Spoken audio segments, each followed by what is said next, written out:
Solar-powered robots will soon clean Argentina's waterways, like ports, rivers, and lagoons. La Plata National University and waste management company, Recyclamar Pampa Argentina, partnered for the project to address the country's plastic pollution problem. The new robots can clean surface waste, down to about 16 inches deep.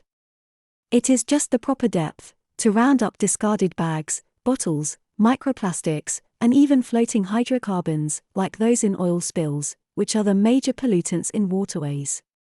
The robot functions just like the home robot vacuum cleaner, but is created in a way that can manage the disturbances in the water. The robot can also recharge its batteries, even while it's operating.